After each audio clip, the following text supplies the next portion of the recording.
Alrighty. So hello again, everyone. My name is Miguel Samano. I'm a fourth year PhD candidate in English and a Diversity and Community Fellow in the Office of Graduate Diversity. Thank you all for joining us for this Experience Diversity session on Funding 101, the PhD edition. As a reminder, live captioning is available and the session is being recorded. As questions come up for you, please put them in the Q&A. And we may answer some of them live. It may not be possible for us to address all of your questions, but you can always reach out to the Office for Graduate Diversity at grad.diversity@berkeley.edu. Or if you would like to speak with a current graduate student, you can also schedule an appointment with a Diversity and Community Fellow, such as myself, and I'm also putting in the chat the link to my office hours. So in the chat, I'm putting the email for the Office of Graduate Diversity and also the link in case you want to book an office hour appointment. Great. With that said, it is now my pleasure to introduce Ken Maru, who will lead the rest of the session. Thank you, Miguel. Hi, everybody. My name is Ken Maru. I'm the Director of Graduate Student Funding here in the Graduate Division. I'm here along with my team, Ava, Deanne, Gina, and Michael, who will be answering your questions in the Q&A, so do feel free to utilize that function. Number one, just congratulations on being admitted to UC Berkeley. That's an amazing accomplishment. And, I very much look forward to you all accepting our offer of admission and coming here. Our workshop today, we're going to talk about a handful of things. We'll briefly talk about campus structure so you understand the organization that you're joining. We'll talk about the funding offer letter. We'll talk about some additional funding opportunities. Very importantly, how to get help when you need it. And we will run out the rest of the time with Q&A, so we will just continue to answer any questions you might have. Okay, let's go to the next slide. Oh, we should have already gone to the next slide. Keep going. One more. There we go. Excellent. So number one, I just want everyone to remember that you are part of a large UC Berkeley is part of a large public institution. We're part of the UC system. We're just one of 10 campuses, right? At UC Berkeley, it's a large decentralized campus. So you're not going to find a one-stop shop, one person who can solve all of your problems at once, right? You're going to have to put in some legwork sometimes to find the answers that you need. And that one of the benefits of that is that you do have multiple advisors. So you'll have a GSAO, a graduate student affairs officer. That's the staff graduate advisor in your department. You'll have a head grad advisor who's a faculty member in your department. These are folks who are specially knowledgeable in graduate studies for your department. And these exist in every department on campus. So you'll want to know who they are because they'll be your first stop for help. Let's go to the next slide. Okay, well, I just wanted to start with the funding offer letter. So as a PhD student, you should be receiving a funding offer letter from your department. And just to stop this question quickly, not all the funding offer letters have gone out yet, although nearly 2,000 of them already have. Just a bit of a disclaimer, the funding offer letter, it's a template, it is long, and it contains a lot of details. But you should really read it carefully. It's designed to be clear, and most importantly, delineate student financial support, that free money that you get from employment, the money you have to work for. Now, there is some flexibility and revisions can be made to this letter. So just keep that in mind. I wanted to talk a bit about the different parts of the funding offer letter. That's what the slide is. The first thing that you would see in the funding offer letter are named awards. So if you get some kind of fancy university, departmental or external fellowship, that might be named. So some of our big university fellowships are the Berkeley Fellowship or the Chancellor's Fellowship. Then you might see student financial support. Very similar to named awards. It might provide a stipend and or the payment of tuition and fees, but it doesn't have a big fancy name. It's just your department providing you with student financial support, right? Funds for you to use as you're a student. The next section is going to be about campus employment opportunities. You might be guaranteed to be employed by your department as an ASC, which includes graduate student instructor, reader, and tutor positions, or graduate student researcher. Employment, as in these titles, includes a salary as well as benefits of employment, the biggest really being the fee remission, the payment of tuition and fees as a benefit of employment. There is some flexibility and you can revise the letter, so do feel capable and empowered to talk to your department about the letter, ask them questions about it. And make sure that, because this letter should include all of your funding sources, if you have any outside support, you want to share that with your department so that they can consider it when talking about your funding offer. I just want to be clear, it is okay to negotiate with your department. You have to be nice about it. They may not have any ability to negotiate, but if you have a better offer from another university, let your department know. Share your funding offer letter from that university with us. Let your department know, and maybe they can do a little bit better. It is okay to ask. It is not okay to demand. And you have to be prepared for your department to say no. But sometimes departments do have some flexibility in either increasing or changing their funding offer to you. Why don't we go to the next slide? Okay, let's see. In addition to the departmental funding that your department will offer you, there are other funding opportunities here at UC Berkeley. And I wanted to put a couple of links in the chat. So let me do that first.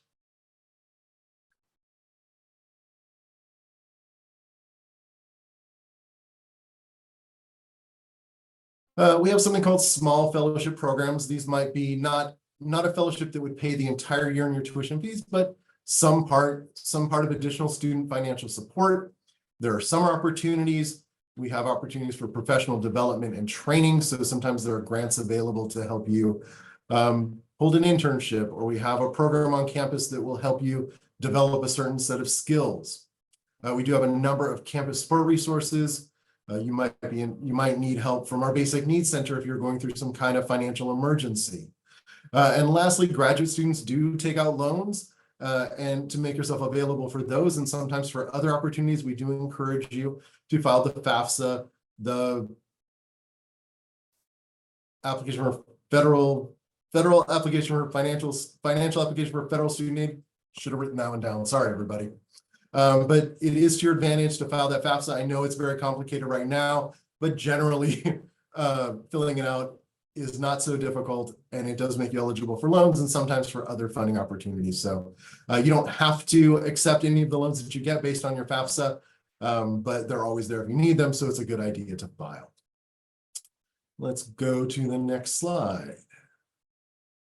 We do have a couple of great resources for you to look for outside funding searches. Let me cut and paste those into the chat as well. Here in this funding office, we're big fans of UCLA's GRAPES fellowship database. They just have collected so many fantastic opportunities there, so you can look very widely for other fellowships that might be available to you, as well as our own graduate division fellowship information, which is mostly for admitted students, so after you've SIR'd. Let's go to the next slide. Oh, well, I guess I talked about this a little bit earlier, but when negotiating your funding offer letter, you do want to weigh your options. I'm sure as someone who got into Berkeley, you got many other offers as well, and really think about what you're being offered and ask questions and spend time talking to both your department, your staff advisor, your graduate advisor, as well as the faculty members that you've been in touch with to see what they know and how they can help you. Talk to other students in your program and see what their funding looks like. Starting the conversation can be pretty basic.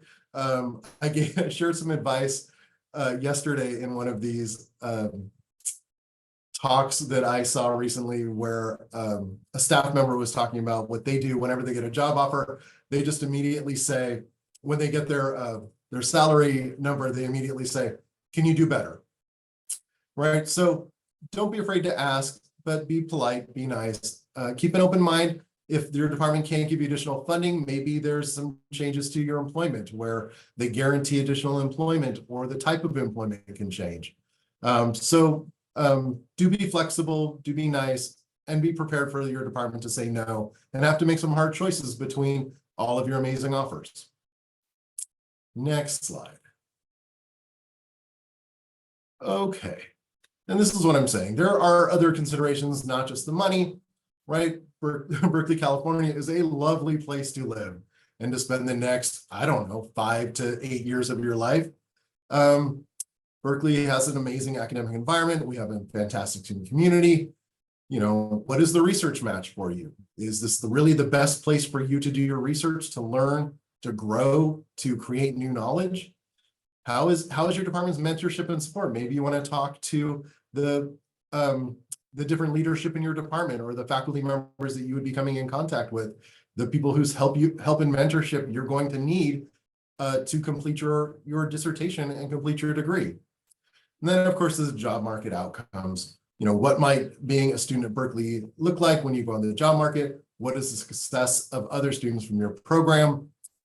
These are questions that you can, again, ask the people in your program who've offered you admission to help you make your choice. Okay, next slide. Okay, I just want to make it clear that when you SIR, which is you accept your statement of intent to register, you submit that, you are accepting both your offer of admission as well as the funding offer. So please do your negotiating first before you SIR. You cannot receive funding until you are a student, and you are not a student until the start of the fall semester. So I just kind of want to make a note that when you start in the fall, this fall 2024 specifically, starts incredibly late. So the first day of the semester is actually August 21st. So if you're planning to move to Berkeley, say August 1st, you have a lease starting, your academic student funding wouldn't actually come to you until closer to the middle of the month, if not closer to the end of the month. Bank processing time can also affect the timeliness of your fellowship and wage payments. So keep that in mind.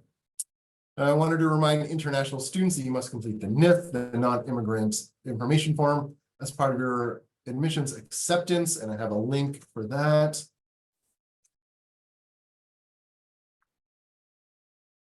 And then I just wanted to talk a little bit about California residency for tuition purposes. And my best advice for California residency for tuition purposes is to start early and save your receipts. There's a couple of different things you need to do to establish residency for California residency for tuition purposes. You have to establish physical presence, which shows that you arrived and stayed in California starting immediately prior to the first day of instruction. The first day of the instruction for fall is August 28th. So if you were thinking, hey, school starts late, I'm not going to show up till September 1st, that's not okay for California residency purposes. You need to be here before the start of instruction. The second part is intent to remain in California. We know you're going to be here for the next 5 to 6 to 8 years working on your dissertation, but you have to show the state of California that. There's a number of ways in which you do that, and you kind of have to do all of these things. Number one, obtain a California driver's license, and if you don't drive, a California ID card. Register to vote in the state of California. Register your vehicle in California, and file your California state income tax returns here. A funny story about the registering your vehicle in California. When I was a graduate advisor, we had a student who had a car, but they left it behind for their family to use. And therefore, they didn't bother changing the registration on their vehicle because it was registered in the state they came from. Their family was using the car in that state. But when it came time for the residency office to decide whether or not the student had achieved California residency for tuition purposes, one of the reasons they said that they hadn't is because they hadn't registered their vehicle in the state of California. So do think about all the ways that you can prove that you are here on time and that you intend to stay here for the duration of your program. Let's go to the next slide. Okay, lots of people to help you. Again, I said this is a big decentralized bureaucracy, a big decentralized place. The benefit of that is there's lots of places to get help. Often your first stop will always be your graduate student affairs officer, your graduate advisor. They're the staff advisor in your program. Depending on your program, you might have one, you might have many, but they're going to be the most knowledgeable, the person who most commonly handles the problems that you have as a new graduate student and as a student moving through your program. So start there. Now, if you can't get what you need from your graduate student advisor, talk to your department might have a director of student services. If you have multiple graduate student affairs officers, there may be someone that directs them. They could be the next escalation. Or if you're in a smaller department, maybe it's the department manager, also a staff member who has seen a lot and can really help you if needed. If you need additional help, you start to move into the faculty realm. As I said before, every department has a head graduate advisor, a faculty member who's in charge of the graduate program. And every department has a department chair, a faculty member who's in charge of the department. So this would be your escalation path. If you cannot get the help you need from your department, that's when you can come and contact the graduate division staff. That's where myself and my staff would be more than happy to help you. And we will advocate on your behalf with the university and also with your department when we can. All right, next slide. And that's it. Oh, that's all I have. So I think we have a couple of reminders before we move into the Q&A.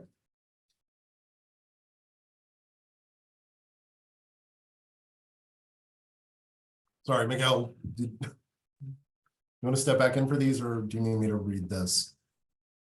Read the Q&A. No, there's a couple of slides here about experience diversity. Oh, yes. Upcoming events. Yeah, so there's a few remaining experiencing diversity sessions left. This is the last week of our webinars, and this schedule hopefully lays them out. So as a reminder, today is the 13th, so there's one more session on the 14th and then one on the 15th. You could also contact the graduate division through the email that I posted in the chat earlier. We also have social media pages, and as a reminder, if you want to speak to a current diversity and community fellow, you can book an office hour appointment with us. Okay, well, it looks like we didn't have a ton of questions in the Q&A, and the team has answered most of them. Let's see, what do we have? Can you answer that question about a little bit more about negotiation? Like who should the student go to?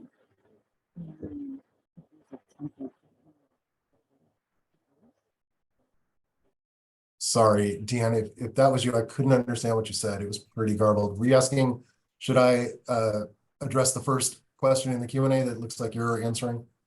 Yeah, it was in regards to negotiating funding offer. Yeah, your funding offer should have a signatory, and I would start with them. The funding offer also should have an email address that says, hey, if you have questions about this offer, please email us here. So I would look at your funding offer letter and see who are the people that have signed it and what are the emails and contacts they provided for you to ask questions and to negotiate. Yeah. All right, I see a question here about, do international students have to establish residency as well? No, unfortunately, international students are not able to establish residency. So you have a different set of requirements, and the Berkeley International Office can help you understand what your requirements are. Okay, Jack asks, what is the likelihood of obtaining funding if students need to stay for years beyond the funded scope of the program? And what does that process look like? Well, Jack, I have a couple of thoughts about that. And the first is going to be probably my first answer to every question, which is you should talk to your program. You should ask your graduate advisor, what does that look like for our students? Once you're in the program, I would talk to advanced students in your program. Hey, how are you funding yourself at this point in your program? But often students continue to work if needed. Or they find additional fellowships that allow them to continue. There's a number of dissertation completion fellowships. There are a number of fellowships in the middle that provide stipends and tuition and fees. So it might be a little bit of work on your part to talk to folks to see what those opportunities are and then to apply for them. Miguel, were you going to come off mic and talk about this as well? About how to apply for funding? Well, I know you're not quite there yet, but Jack is worried that if he sort of exceeds the normative time of his program, how would he continue to fund himself? Have you learned anything about that from your program or from other folks in the program you'd want to share? Oh, yes. In addition to looking at your offer letter, your department's website, likely under a tab labeled Graduate Resources, should have a graduate handbook that lays out the teaching expectations for the department, because oftentimes teaching is a way to get funding even past normative time for some students. If the graduate student handbook isn't posted to the department website, what I would do then is I would reach out to your department's GSAO, or graduate student advising officer.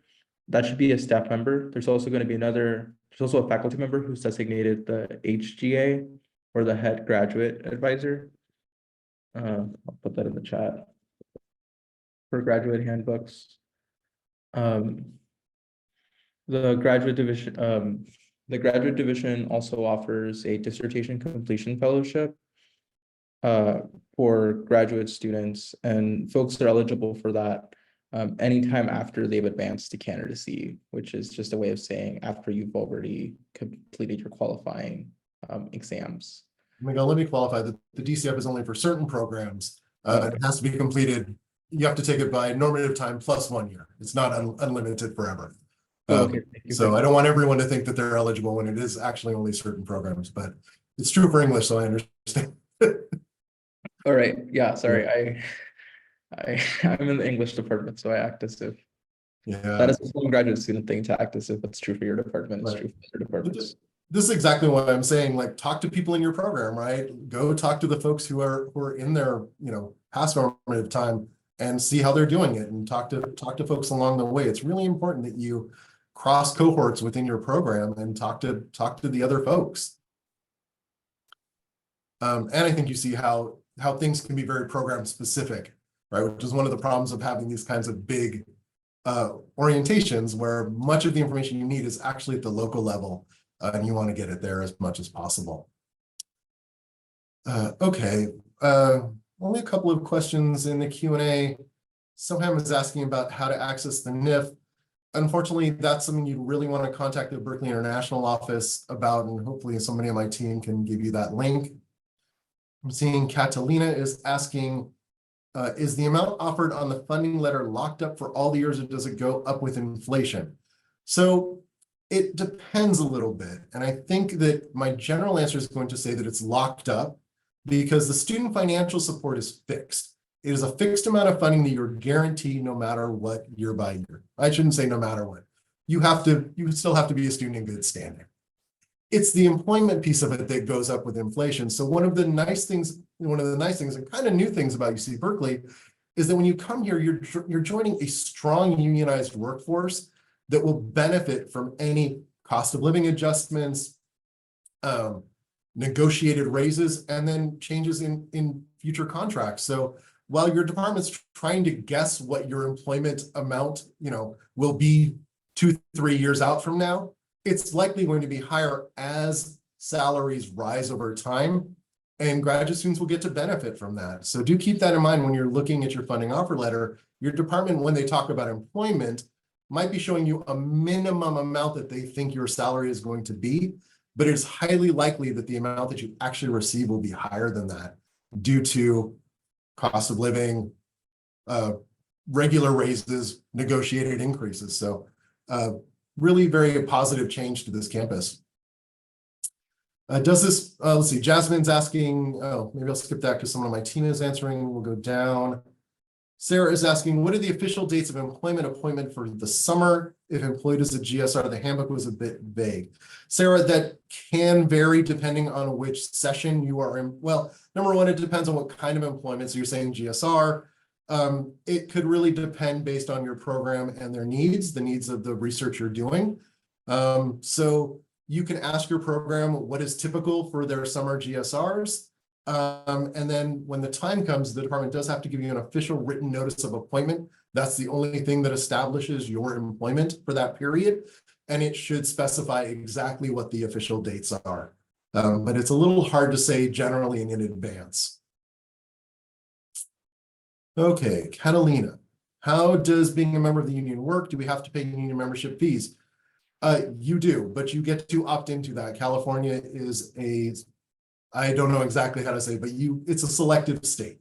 So when you were employed, you are required to attend a union orientation. Well, they will explain everything you need to know about the union. Let's see, Giangi. In my funding offer, there's only a number of the total funding package amount. Where can I find the breakdown of the funding? You're going to have to talk to your program about that. And certainly graduate division, if they're not able to help you, can intervene on your behalf. My second question is, how does employment as ASE work? It's a little vague, but there are 3 types of ASE appointments. There are graduate student instructors, there are readers, and there are tutors. So your department in the funding offer letter is saying, look, we believe that we're going to need you to perform this function for us in the future. And then when the time comes, they'll give you a written notice of employment that gives all of the details of that appointment. What are the dates? What is the timing of it? Probably what is the class? What are the duties expected? All of that is part of the written notification of employment. To get more of a general sense, I would talk to your program to say, hey, what kind of ASE, I see you're offering me an ASE appointment in 2025. What's that most likely going to look like? I also know that for some of the smaller graduate programs, so not English, it's not uncommon for graduate students to fulfill ASE roles, such as reader, for another program. So last semester, I fulfilled an ASE role as a reader for one of the undergraduate only programs, for example. Right, you're absolutely not required to work for your department may expect you to work for them, but additionally, you can work in other departments where you're qualified and there's need. And there really is need across campus for a lot of different kinds of labor. Now, Miguel, why don't you take what is a reader? Tell them about your experience. Yeah, so a reader is frequently a graduate student, although sometimes an undergraduate, who is tasked with grading the assignments for a large lecture course. And I believe that departments or someone in graduate division stipulates how large a course has to be in order for there to be a reader. So you would be grading as opposed to teaching a section or teaching the class yourself.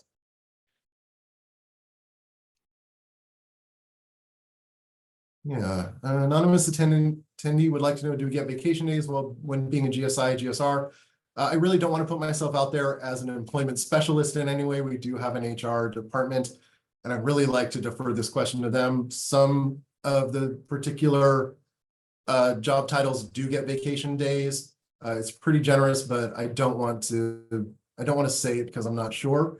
So you can look that information up on our HR site.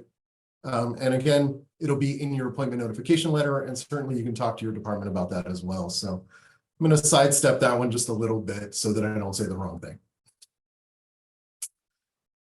Okay, anonymous attendee would like to know, I am an international student. Will I have to figure out how to deal with taxes on my own, or the university offers help with that stuff? Not just for international students, you have to figure that out on your own. The university does not provide tax services. I will say that we do offer a number of tax workshops throughout the year, and there are some tax folks on campus, a volunteer organization, and the Berkeley International Office actually does have quite a bit of tax information on their website, so I would definitely read that. Now, Miguel, do you want to talk about your experience with your taxes as a student? I don't need to put you on the spot about that one. Yeah, so the graduate division has been fairly good in recent years about offering a tax workshop that I have personally found helpful. Of course, your taxes will depend on your financial situation. The one thing that I would just point out as something that seems to be generally true, specifically if you try to do your taxes with like TurboTax or another tax service, is that it's not often clear, I think, to the folks who write those file on your own programs, how exactly fellowships for graduate students should count on a 1040 or the tax form. So I would really take advantage of a graduate division, doing taxes for graduate students if the workshop is offered again during your time at Berkeley. All right, thank you. Okay, let's see. Anonymous attendee would like to know, is it common for student financial support to reduce each year? I don't know if it's common, but certainly departments often are trying to provide you with a consistent level of funding. And it's certainly possible that your department is assuming that as your salary rises due to employment, the department's need to provide you with student financial support, non-employment compensation, can go down. And while you generally get the same amount year over year, the department's contribution kind of lessens, assuming that your salary goes up. But if that's what you're seeing in your package, ask your department about it. Have that conversation. Why is my student financial support going down each year? Is that common for this department? Is there anything we can do about that? I'm concerned.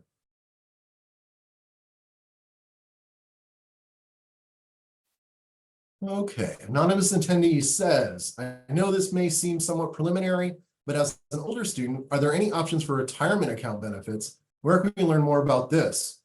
That is a great question that I don't have a good answer for. I don't know. So perhaps this is a question that you'll have to Google. You might have to contact our, Berkeley Human Resources or People in Culture to get some answers. Maybe someone on my team has a link to share. So I'll leave this one open for a little while. Unless, Miguel, you've seen this somewhere.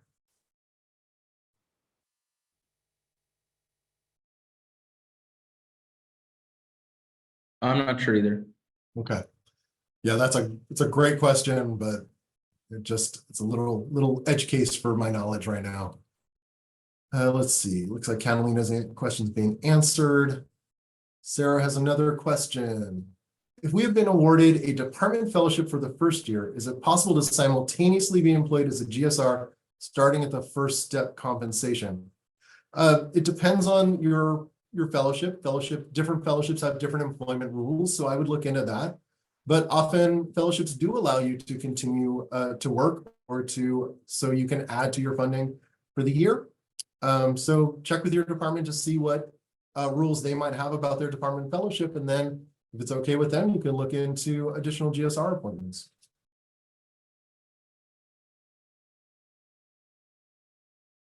All right, what's next?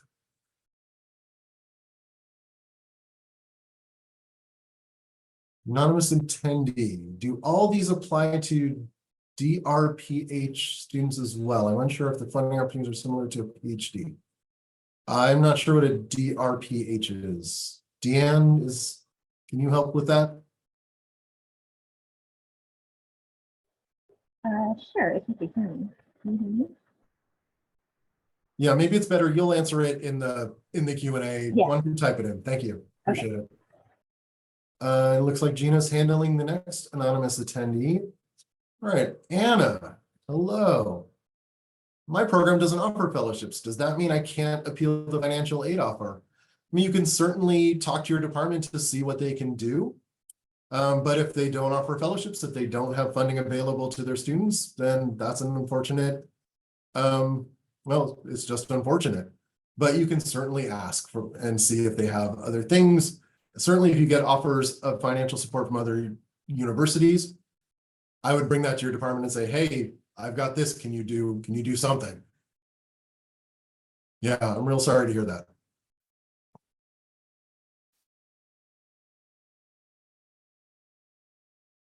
No? Okay. And Yes. I have a question for you. It didn't come in the Q&A, but it's one that I often hear. Do you have any advice for students who do not have other funding letters to use in the negotiation process? Any advice on how they might go about that? I mean, my advice is really what I gave before, which is it just doesn't hurt to ask, but have a reason. I mean, again, number one, I stand by my advice that I heard the other day, like just ask, can you do better?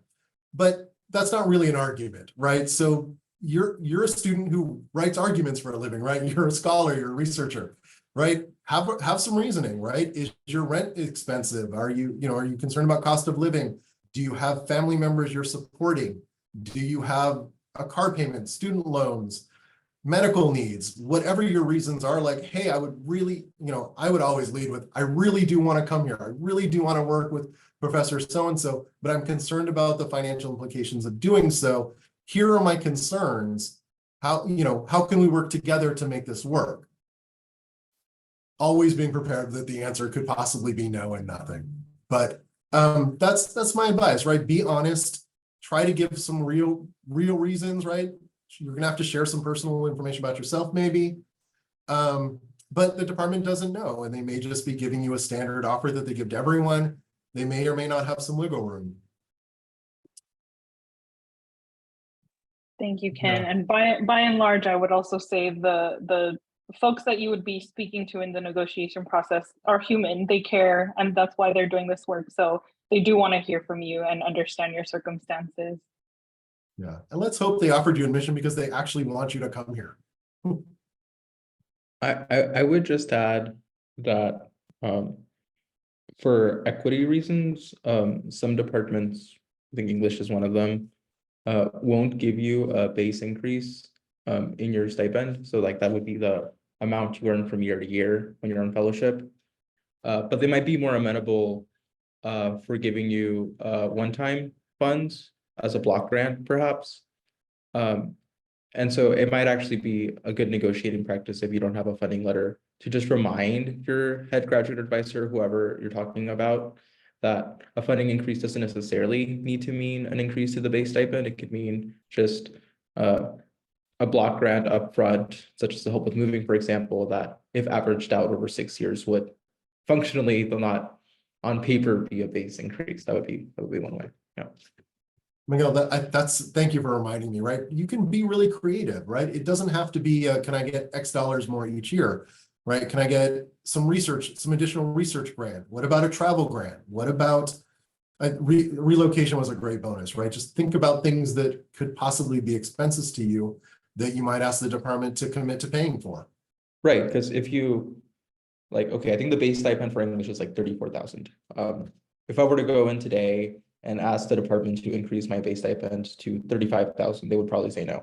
If I were to go in and ask for a $6,000 upfront grant to help me move, that over 6 years averages out to a $35,000 stipend. It's in the asking that I think is important. Yeah. That's such a good point. Be creative. This is where your creativity can really come into play. Okay, anonymous attendee says, my funding package is mainly via GSI appointments. Are the GSI rates expected to increase annually? I would say yes, absolutely. Many of those increases are already baked into the current contract, and the contract will be renegotiated in 2025.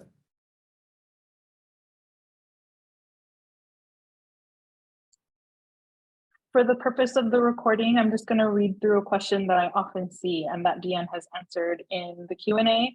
Are students able to hold part-time jobs outside of the university as a barista, a waiter, anything like that? If you do have outside employment, it's not monitored by the university, but you should be mindful of overextending yourself with work and academic obligations. Yeah, I agree. Deanne knows. So yes, of course, you can work outside of the university, but we do care about your employment. We do care that you have enough time to be a student, right? That is our real priority here. So do be careful about overextending yourself, especially in your first year in the program.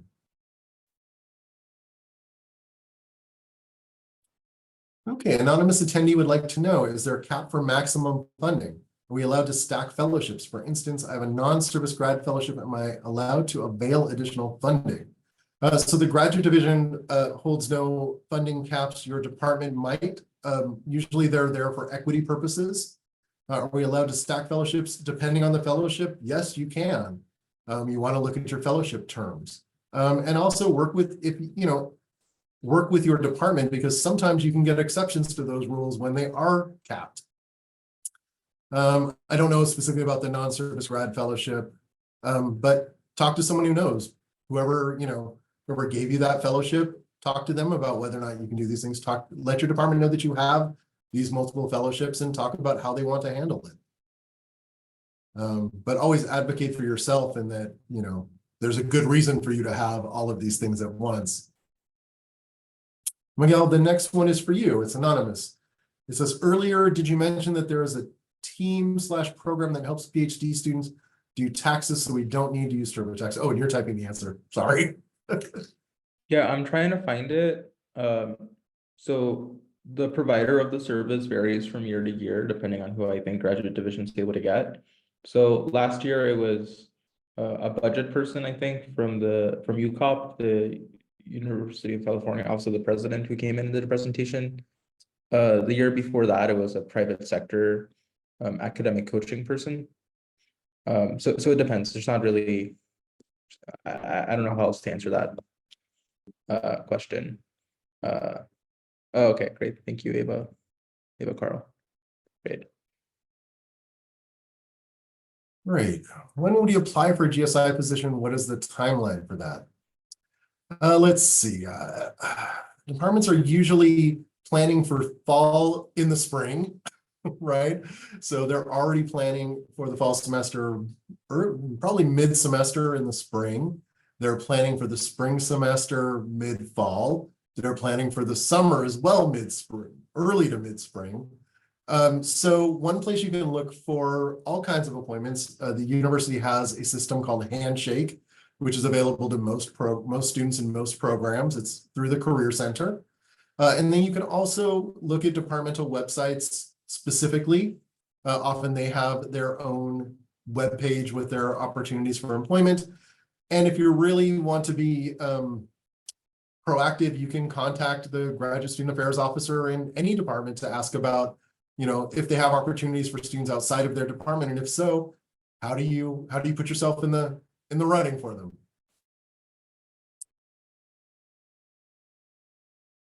Okay, anonymous attendee would like to know, if you hold a GSI appointment, do we get the full monthly salary for the month of August as well, since the term technically only starts on the 21st, as you said? Oh, Ava's also answering this, but I'll just say that typically GSI appointments start at the beginning of the month of August and end the end of December for fall, the beginning of the year in the spring, ending the end of May. That is to buy you some time in terms of when you need additional hours for the busy times of the year, and to give you a bit of planning time. So you do get 5 full months of salary when you are a GSI for the fall and the spring. The dates and hours vary during the summer based on the session and your appointments. So I don't know, you'll want to talk to your hiring unit when that time comes.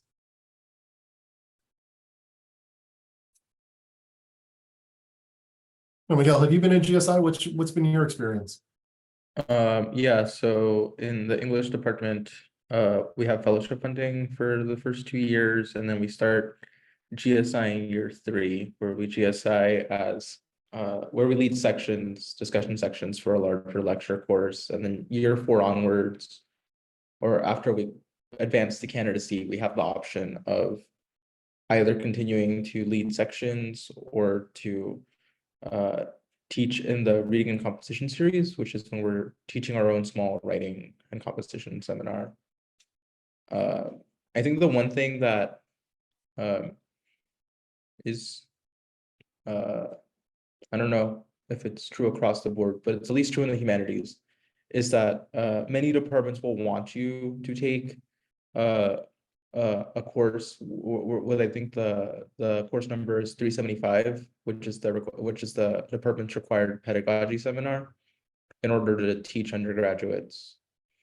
If you have questions about how you can prepare to be an effective GSI or any requirements that are placed on GSIs teaching wise, I would look at the website of the there should be a graduate student teaching center. I'm going to go find a link for that.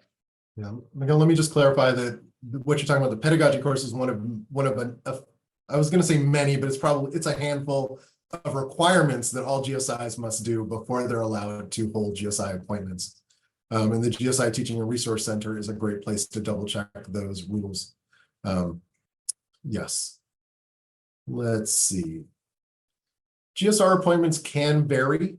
And so you should really talk to your department about what their GSR hiring policies look like. Often they could be for the entire year if you are being employed from August 1st through July 31st. It could also be of a shorter duration. It's sort of hard to generalize about. So you do want to really talk to your department about what their typical GSR hiring practices are. Charlie, I got external funding in the first 3 years of my degree. Hey, congratulations. Does that mean I can skip a semester's of GSI if my department permits it? Yeah, you're going to want to talk to your department about how your external funding fits into your funding package and what your department's policies are and what their practices are. So again, talking to your GSAO, talking to the person that signed your funding offer letter, whatever contact they gave you on that funding offer letter.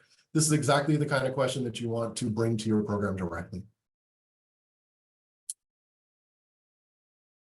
Well, Gina's answering this, but I think I'm gonna say it out loud. Anonymous attendee is asking, is program funding the same as a fellowship? When I talk about program funding, in the funding offer letter, yes, we're still sort of talking about non-employment funding. I think I'm also using it a bit generally to just talk about all the ways the program provides you with funding throughout your career. So I'm sorry if that wasn't fully clear, but in the funding offer letter, you know, if it's not a named fellowship, it's kind of just program funding, general funds from your department. That might come from a variety of sources. Okay, it's about 10 till and we've exhausted the Q&A. How long should we sit awkwardly before we call it a day? It's fine to end early, I think maybe a minute or two. I just wanted to point out that not all GSI teaching appointments, but many of them are 50% time, and there's an upper limit on what the department suggests you can take in terms of like FTEs or full-time equivalent. I think for English it's 75%, and that's, you kind of have to petition for that, and that's the science so that like you're able to like actually work on your research in addition to GSI. That said, there are some fellowships on campus, the Diversity and Community Fellowship being one of them, that don't pay you, I guess, a monthly wage or salary. I don't know what the econ term is. And so those appointments don't have an FTE number next to them. So that would be one way of being able to like work a side hustle without necessarily reaching the FTE ceiling. So for example, in my case, I'm a diversity and community fellow. I think I put in like 10 hours a month for that.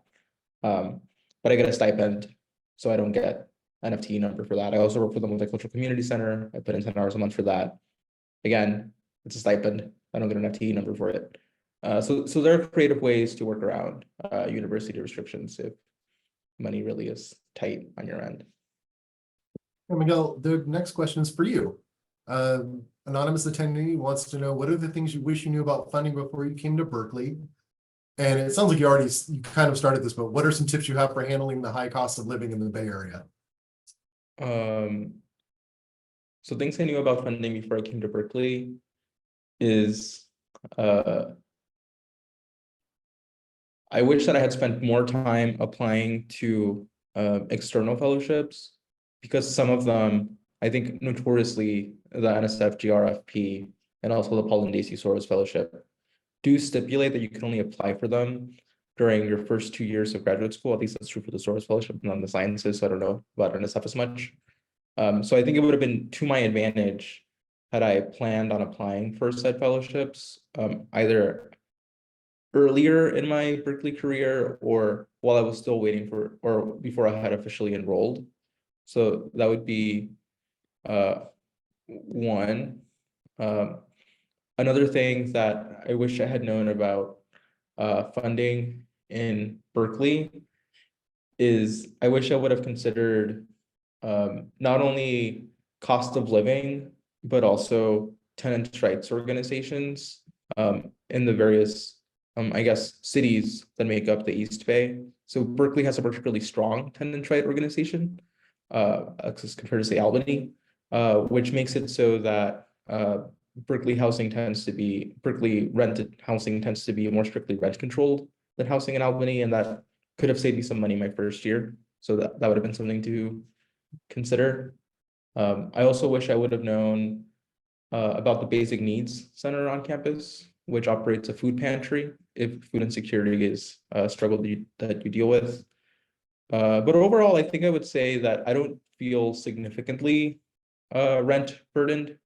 And I think rent burden is when more than half of your income is devoted to just paying rent. That's not my situation, but I'm also a single, healthy, able-bodied graduate student in their 20s. I suspect that situation would be different for someone who doesn't occupy those identities in the same way that I do. One more tip that I think is important is that parking tends to be at a premium in the Bay Area. So much so that I have heard that undergraduates who tend to live close to campus, who have parking spaces, try to rent them out to people with cars as a way to earn some side money. So if you can afford to get by on a combination of public transportation and biking, that is one way of saving money. Berkeley's a very bikeable city, and our public transportation system is quite strong. All Berkeley students also get AC Transit cards, which gives you free bus rides within the East Bay. So that's another plus.